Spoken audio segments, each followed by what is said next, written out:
6 सफ़र मुज़फ़्फ़र और बात करेंगे 5 मिनट के मदरसे में आज के सबक पर। अस्सलामु अलैकुम वरहमतुल्लाहि वबरकातुहू। सबसे पहले आज की दुआ कि अल्लाह के नबी ने दुआ सिखाई, मेरे परवरदिगार मेरी मग़फ़िरत फरमा दीजिए और मुझ पर रहमत कीजिए और मुझे सीधी राह चलाइए। और आज की हदीस के नबी सल्लल्लाहु अलैहि वसल्लम ने फरमाया, जन्नत में ना कोई मक्कार आदमी दाखिल होगा, ना बुखील आदमी दाखिल होगा, ना लोगों पर एहसान जताने वाला।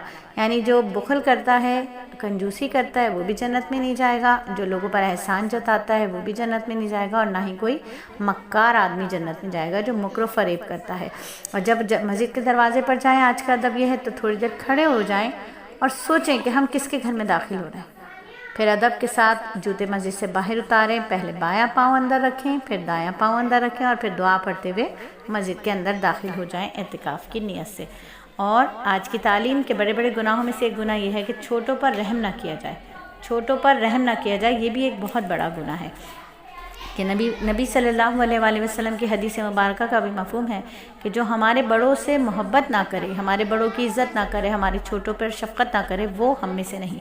और जो दुनिया में पेश आते हैं गुनाहों के नुकसान, उनमें से ये भी है कि अल्लाह रब्बुल इज़्ज़त गुनहगार आदमी को फ़रिश्तों की दुआ से महरूम कर देते हैं। जैसा कि कुरान में है कि फ़रिश्ते उन मोमिनीन के लिए दुआ मग़फ़िरत करते हैं जो अल्लाह की बताई हुई राह पर चलते हैं। बस जिसने गुनाह करके वो राह छोड़ दी वो उस दौलत का मुस्तहिक़ ही नहीं रहता। यानी गुनाहों की नुकसान ये होता है कि फ़रिश्तों की दुआओं से इंसान महरूम हो जाता है। और नेकी का फ़ायदा जो दुनिया में ही मिल जाएगा कि बाज़ माली इबादत से अल्लाह का गुस्सा बुझता है और बुरी हालत पर मौत नहीं आती। नबी सल्लल्लाहु अलैहि वसल्लम का इरशाद है कि सदका परवरदिगार के गुस्से को बुझाता है और बुरी मौत से बचाता है।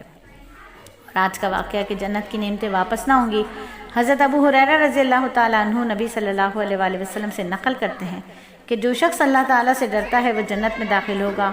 उसको ऐसी नेमतें मिलेंगी जो कभी वापस नहीं ली जाएंगी, हमेशा ज़िंदा रहेगा, मौत नहीं आएगी, उसका लिबास कभी पुराना नहीं होगा, उसकी जवानी कभी फ़ना नहीं होगी। और आज की मालूमात कि सबसे पहली अज़ान मस्जिद नबवी में सैयदना बिलाल रज़ियल्लाहु ताला अन्हु ने दी। आज सबक हदीस और सुन्नत के फ़र्क को समझ लीजिए।